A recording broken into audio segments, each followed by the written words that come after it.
temporada completa da Fórmula E, você assiste no Grande Prêmio. Compre com desconto os ingressos do EP de São Paulo da Fórmula E aqui neste QR Code com o cupom Grande Prêmio 10. Tudo em maiúsculo.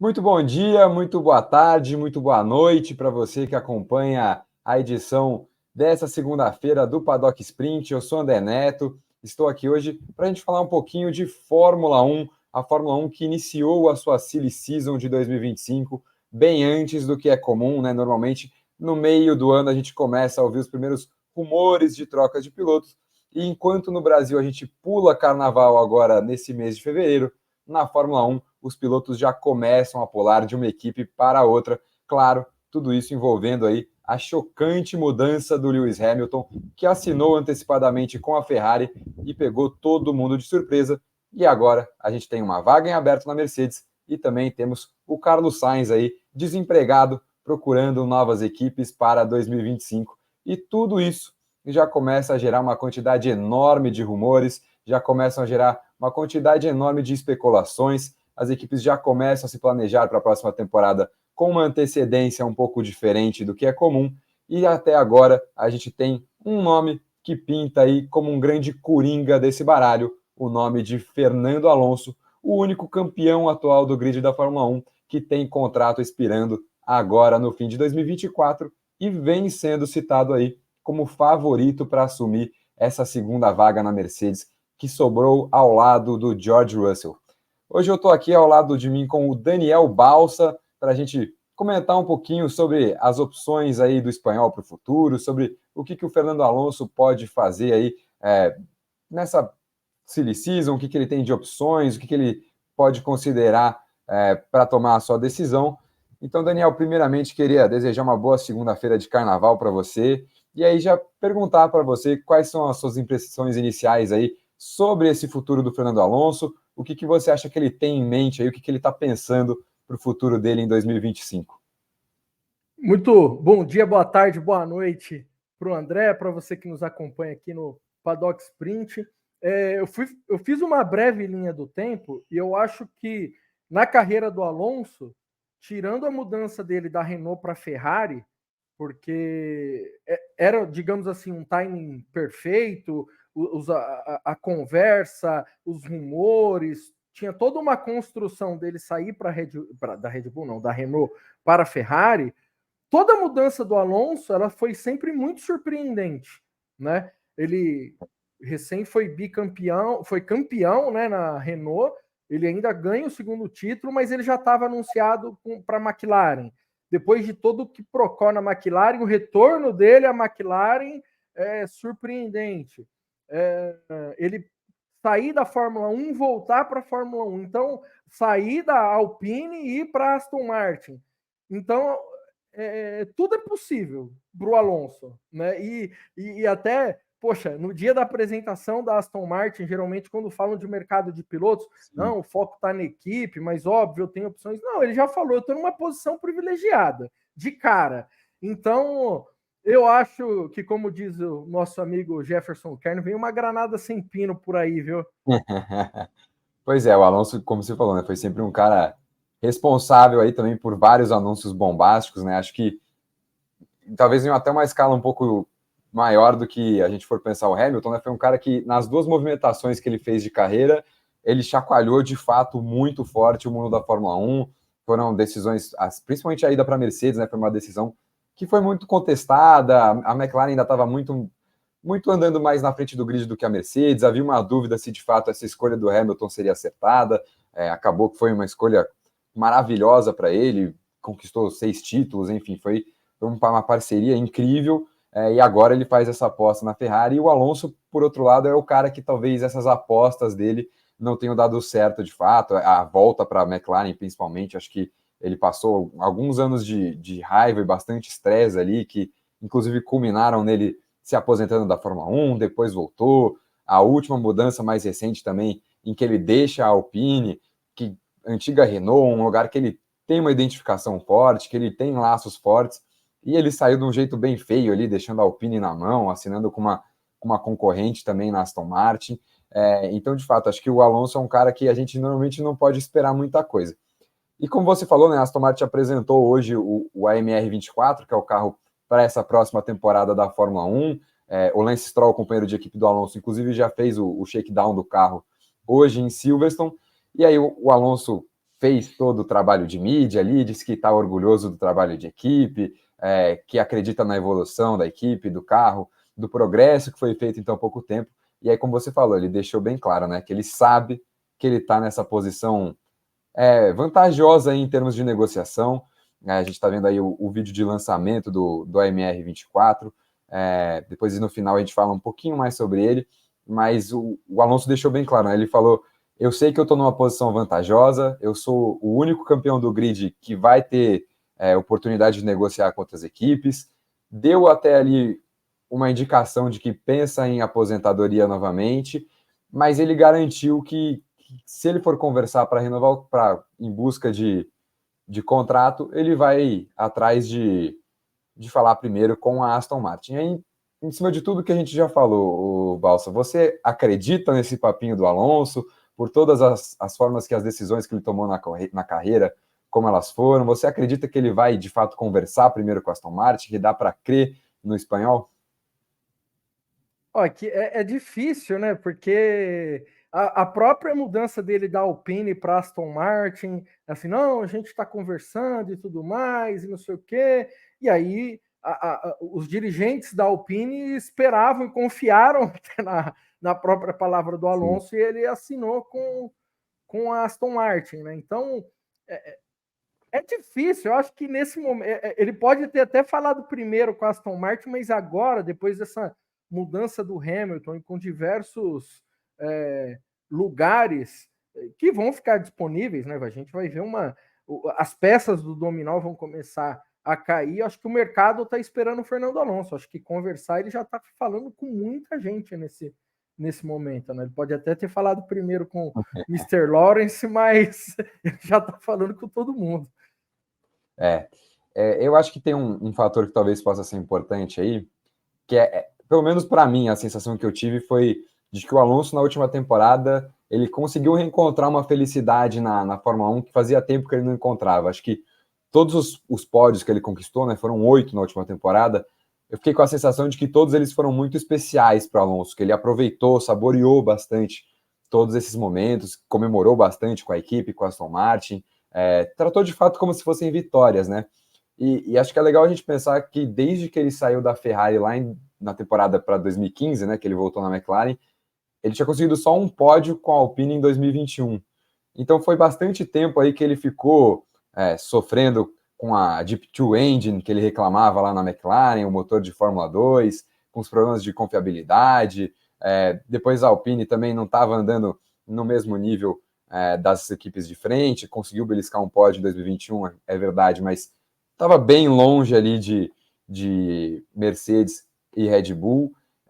2022 foi um ano razoável da Alpine também, terminou em quarto no Mundial de Construtores, mas também ainda estava um pouquinho atrás, e aí ele fez essa aposta pela Aston Martin, que começou o ano passado com o segundo melhor carro do grid, e aí, é claro, depois não conseguiu manter o desenvolvimento. Quando falava que ia ter a atualização, o carro parecia que piorava, mas ele conseguiu até o final da temporada, tá brigando ali na ponta, ainda beliscou mais uns pódios na segunda metade da temporada. E aí, não sei, eu fiquei com a sensação de que talvez essa volta dele, esse retorno na disputa pelas primeiras posições, guardando alguns troféuzinhos novos ali em casa, nessas corridas com a Aston Martin, acho que eu fiquei com a sensação de que ele criou um pouquinho de um vínculo ali na Aston Martin. Não sei se você pensa o mesmo, se você acha que talvez esse vínculo pese nessa decisão do Alonso, ou se ele é um cara que consegue deixar essas relações bem de lado na hora de tomar essas decisões de carreira dele.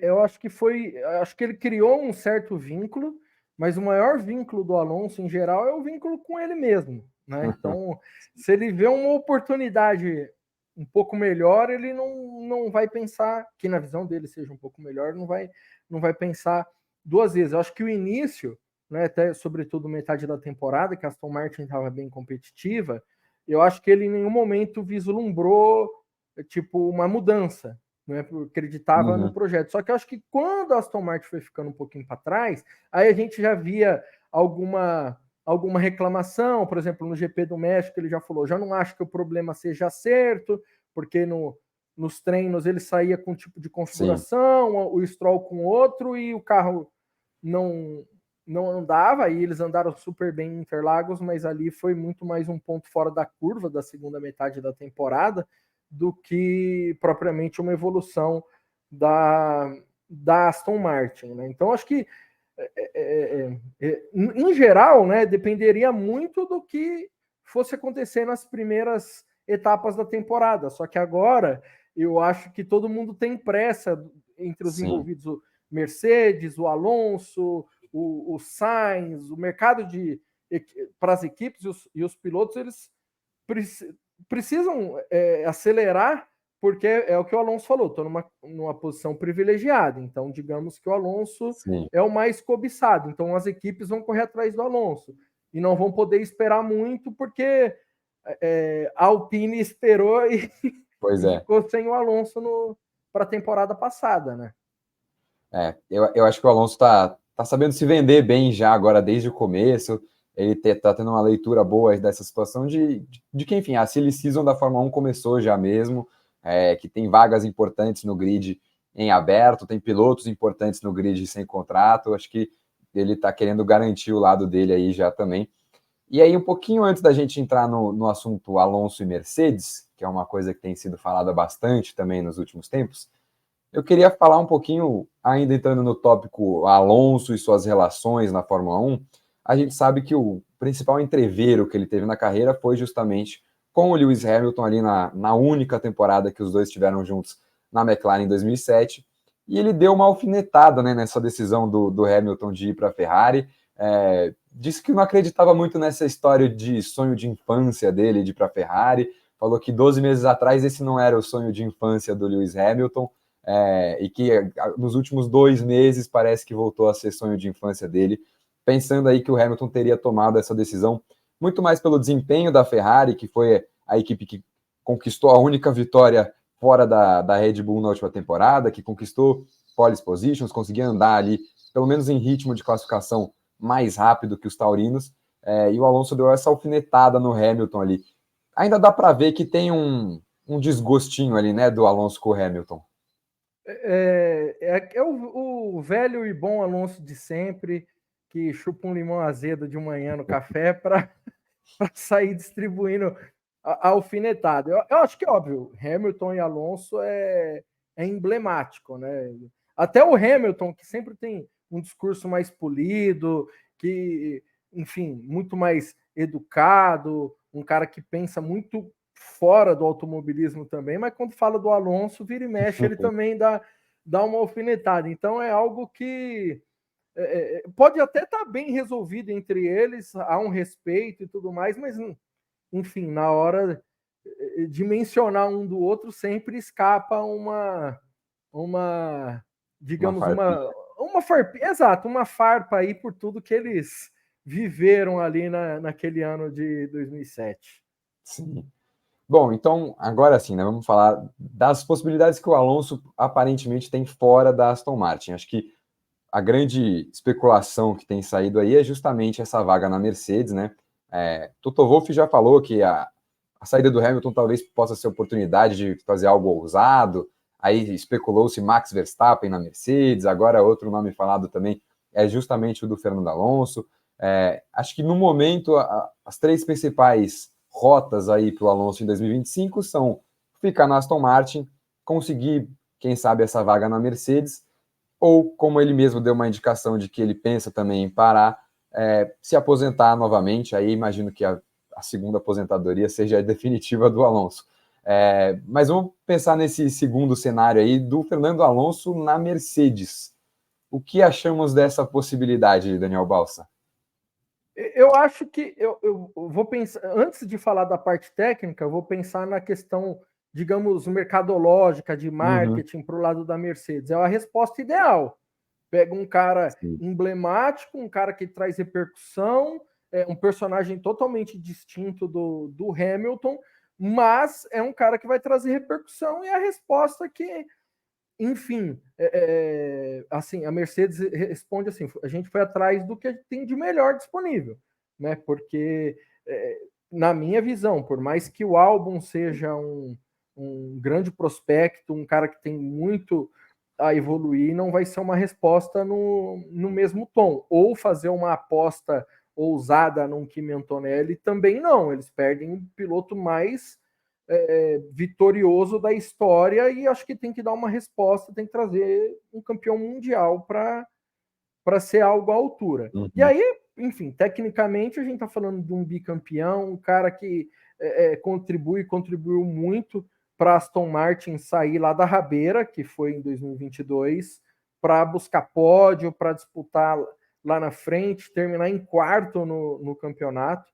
Para mim, o grande personagem da última temporada, não que seja fácil ganhar 19 corridas, mesmo com o melhor carro e botar um caminhão de vantagem, mas personagem, o Alonso, para mim, foi o personagem da temporada.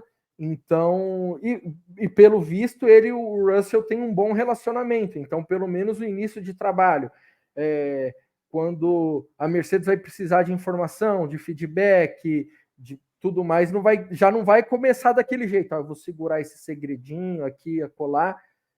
Eles vão trabalhar bem juntos, e é o que, pensando em 2026, é um mundo ideal para a Mercedes, né? Ter um ano de 2025 de muito aprendizado.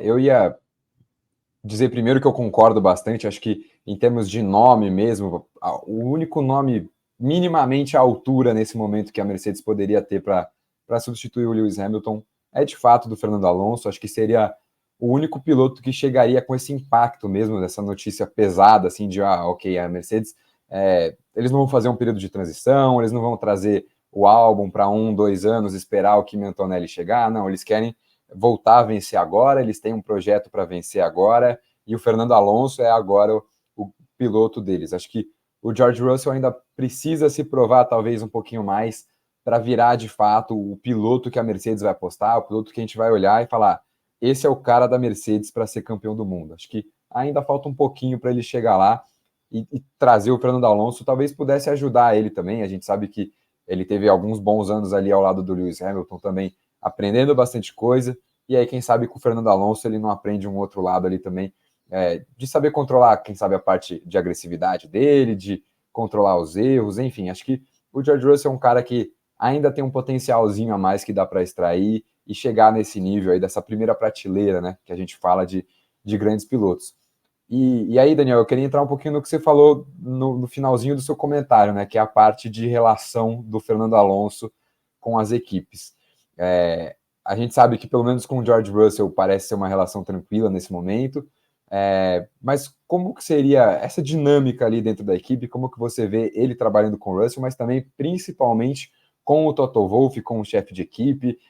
Ele vai estar num time que tem uma forte ligação agora com a Inglaterra, com o George Russell, imagino que já há mais tempo na equipe, talvez acabe sendo privilegiado em alguns momentos também. Não é uma chance de ter um incêndiozinho, uma fogueira esperando ali para acender essa mudança do Alonso para a Mercedes, não? É o famoso risco Alonso mesmo, né? Isso aí não vai ter muito jeito, ainda mais que nessa temporada é muito provável, por mais que o Toto Wolff diz que não, que confia no Hamilton, mas é muito provável que o Russell vai receber toda a atenção, todo o feedback, todos os olhares vão estar para o Russell, e aí óbvio que um ano para frente, qualquer um que chegar na Mercedes vai chegar um pouco em desvantagem.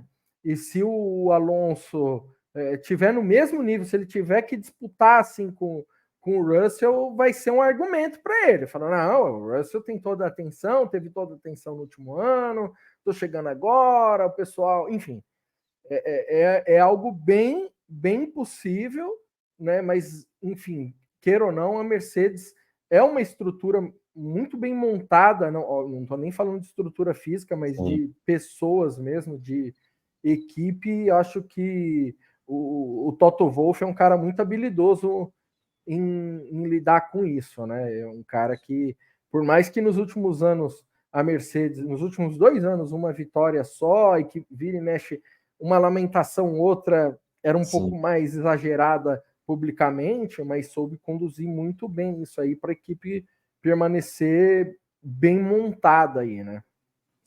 Acho que tem um lado também que eu sempre falo que as equipes, quando estão buscando chegar ao topo, acho que tem um trabalho mais cooperativo entre os pilotos, e quando de fato os dois estão num time que vai brigar por título, acho que as coisas começam a se desandar ali em termos de relação mesmo, dos dois lados da garagem, os dois querendo ser campeões, e aí a coisa azeda um pouquinho mais. Acho que a Mercedes não está nesse nível ainda, acho que o Alonso e o Russell teriam um trabalho um pouco mais amigável, caso de fato isso aconteça em 2025, pelo menos é o que eu imagino que seja, a não ser que a Mercedes de fato surpreenda e traga um carro muito bom já para esse ano e comece 2025 como uma favorita ao título, que também é uma possibilidade. Acho que não dá para a gente duvidar da Mercedes assim, depois de tantos anos que a gente viu o time alemão dominando o grid.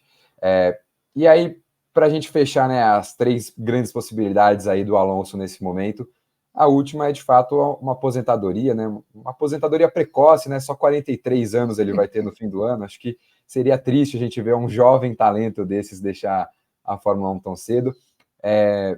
Mas, pelo menos para mim, Balsa, eu não tenho a sensação de que o Alonso pensa em aposentar. Acho que o ano passado serviu para a gente como um grande lembrete, talvez até para o próprio Alonso, de que ele é capaz de conquistar grandes coisas ainda na Fórmula 1. Você tem essa sensação também, ou você acha que de fato ele pensa mesmo em se 2024 as coisas não correrem tão bem na Aston Martin, eu não conseguir vaga na Mercedes, acho que eu paro e eu paro feliz? Eu concordo contigo, viu, André? Eu não acho que o Alonso vislumbra uma aposentadoria tão breve. Posso estar enganado, mas eu não lembro dele falar que o calendário é extenso, que é cansativo, mas eu lembro dele ter falado que o foco segue sendo o tricampeonato mundial.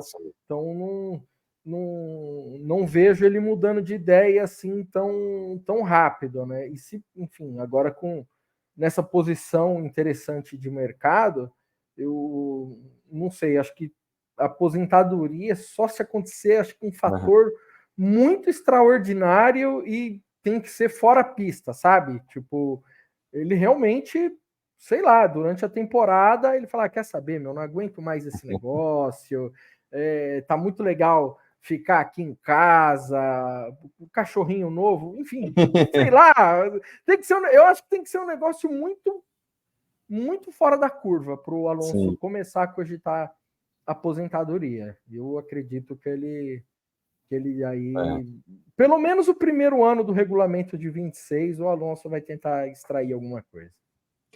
Pode ser uma meta dele mesmo de aproveitar essa mudança de regulamento, quem sabe.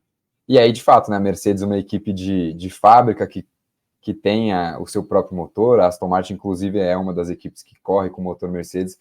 Acho que ali, se a Mercedes, a equipe que acertar no motor em 2026, acho que vai ter uma boa vantagem e pode ser, de fato, uma opção para o Alonso conquistar esse tricampeonato que ele fala há tanto tempo e que há tanto tempo ele não tem a oportunidade sequer de brigar por isso. Já faz mais de uma década que o Alonso não consegue, de fato, lutar por um título, e mesmo assim, acho que isso que é interessante, né? Mesmo tanto tempo passado dele brigar por títulos, a gente continua vendo ele como um piloto da primeira prateleira, um piloto capaz de ser campeão do mundo. Acho que isso é um testamento da capacidade dele, da habilidade que ele tem, apesar de todos os pesares, apesar da dificuldade de relações. A gente sabia que ele é um cara que vai pensar nele em primeiro lugar, que vai colocar o lado pessoal dele em primeiro lugar. A gente sabe que ele é um cara que ainda na pista continua sendo muito veloz, muito hábil, e que vai ser um cara, como ele mesmo também sabe, um cara que vai ser buscado, vai ser um objetivo aí de algumas equipes nessa silly season que começou muito mais cedo nessa temporada. Balso, queria pedir, então, já que a gente simulou aí os cenários, pensou o que pode acontecer, queria saber qual que é o seu palpite, o que você acha que vai acontecer, o que você acha que o Alonso vai tomar de decisão, o que baseado nas oportunidades que a gente vê nesse momento? Nesse momento, eu acho que é bem viável a gente acreditar num Alonso na Mercedes. Eu acho que é um cara que, óbvio que o dinheiro faz parte, ninguém vai correr de graça e ninguém vai correr ganhando poucos milhões, vão correr querendo muitos milhões, mas eu acho que não é o dinheiro, sobretudo, que vai mover o Alonso. Então, se tiver uma proposta da Mercedes na mesa, eu acho que ele vai aceitar. Não vejo a Red Bull fazendo uma proposta para ele, então eu acho que ele vai acabar indo para a Mercedes, sim. Esse é um Seria, outro enfim. cenário também, né? Red Bull, quem sabe, deixa o Pérez de lado, fala, bom, precisamos ter uma dupla forte, às vezes a Ferrari se aproxima esse ano, já fica com medo de Leclerc e Hamilton, pega um Fernando Alonso também, pode ser um outro cenário. Ainda não foi muito falado por enquanto, a gente não ouviu muito burburinho de Alonso na Red Bull, por enquanto é mais na Mercedes. E o meu palpite, só para ir diferente também, eu acho que ele fica na Aston Martin. Acho que a minha sensação é que talvez a Mercedes dê 2025 como um ano para o George Russell se provar, mostrar que ele pode ser, quem sabe, o cara da equipe. Acho que, como você falou, ele vai ser o piloto que vai receber a maior parte das informações, sem dúvida, nessa temporada. Acho que eles vão esconder uma coisinha ou outra ali do Lewis Hamilton. Acho que a Mercedes vai dar uma chance para o George Russell, e o Alonso para 2025 fica na Aston Martin, que ele ainda também é o cara da equipe, que é o cara do Lawrence Stroll ali dentro do time. E imagino que a Aston Martin vai ter um ano bem, bem razoável, no mínimo brigando por pódios também em 2024. Acho que talvez não como segunda força, como foi no começo do ano passado, porque imagino Ferrari, Mercedes e McLaren bem fortes também, mas brigando ali de uma forma mais parelha e entregando um carro que o Alonso, como eu falei no começo, né, possa conquistar resultados, possa terminar as corridas com um sorriso no rosto, que foi uma coisa que a gente voltou a ver na última temporada, que pelo menos para mim me deixou bastante feliz. E aí, para a gente encerrar esse programa aqui de hoje, eu queria pedir para o Rodrigo Berton, que está na produção aqui com a gente, colocar o videozinho de lançamento do AMR24, imagenzinhas do carro. Esse aí é o bólido que a Aston Martin vai botar na pista nessa temporada. Esse foi o videozinho de lançamento deles hoje. Você que não viu o lançamento da Aston Martin, tem o react completo aqui no canal do Grande Prêmio, com o Rodrigo Berton. E, se eu não me engano, se eu não estou falando besteira, o nosso mineiro Bernardo Castro no React. Ele mesmo me confirma, o Rodrigo Berton aqui na produção. Então, tudo aí do lançamento do evento que a Aston Martin fez lá na Inglaterra, você acompanha lá o React aqui no canal do Grande Prêmio. Lembrando que a Aston Martin já, inclusive, botou o carro na pista logo em seguida. O Lance Stroll foi fazer o shakedown lá em Silverstone, então eles apresentaram um carro de verdade, é um carro que foi para a pista, e um lançamento sempre muito tecnológico, né? A Aston Martin gosta desse show de luzes aí para apresentar o seu carro, um carro pintado também, né? Acho que isso é importante a gente ressaltar, um carro com cores, tem umas partezinhas outras ali em fibra de carbono, mas se você olha de frente, de lado, dá para ver bastante cor, um carro bem bonito, acho que esse verde da Aston Martin é bem bonito, e aí, de fato, o carro da Aston Martin já na pista em Silverstone com o Lance Stroll. E aí eu não sei, eu vi uma coisa bem diferente para mim, Balsa, que foi a entrada do side pod deles, que eu achei bem diferente, mais fininha, tem até em cima ela é mais curtinha, embaixo ela vai um pouquinho mais para frente, achei bem diferente, pelo menos para mim, a mudança mais visível ali que me surpreendeu. Não sei o que você achou desse carro aí da Aston Martin, pelas primeiras imagens que a gente teve. Realmente um side pod bem diferente, né? Com essa descida assim já para as rodas ali, né? Um conceito diferente, né? Um pessoal bem capacitado, né? Agora liderados pelo Dan Fellows. Então, enfim, foi o que aconteceu no começo da temporada passada, né? O conceito, o carro nasceu bem, só que acabaram não mantendo a linha de progresso, né? Então vamos ver se esse conceito for efetivo em pista mesmo, né? Então já é um passo para Aston Martin iniciar bem a temporada, né? E torcer para que eles mantenham a linha de progresso, porque é mais uma equipe competitiva lá na frente, né? Sim, Rodrigo Berton deu até um zoom ali no que eu falei justamente na entrada de ar do SidePod ali, bem diferente. E acho que esse começo aí importante da Aston Martin tem também a questão do Alonso, né? Começar bem, acho que pode ser importante justamente para já garantir o Fernando Alonso para a próxima temporada. Acho que essa silly season acelerada, esse começo de temporada, quem começar com um carro bom vai ter também uma vantagem ali nas negociações com os pilotos. Acho que, de fato, isso vai ser algo importante para as equipes. E aí, queria lembrar também, você que está acompanhando aqui o Paddock, que a gente tem mais lançamentos nessa semana, né? Essa semana aqui tem os lançamentos das 5 principais equipes da última temporada, né? Começamos com a Aston Martin hoje, mas amanhã temos lançamento da Ferrari, na quarta-feira tem dose dupla com McLaren e Mercedes, e aí na quinta-feira a Red Bull encerra aí essa temporada de lançamentos. Então, fica ligado aqui no canal do Grande Prêmio que a gente vai fazer react de todos os lançamentos, você acompanha aí todos os novos carros da Fórmula 1 em 2024, a gente mostra aqui todos os lançamentos, todas as imagens em primeira mão dos carros, dos eventos aí que as equipes fazem para divulgar os seus carros. Essa edição do Paddock Sprint vai ficando por aqui, agradeço ao Daniel Balsa pela participação aqui comigo, ao Rodrigo Berton na produção, e principalmente a você que acompanhou o programa aqui com a gente. Um abraço e até uma próxima.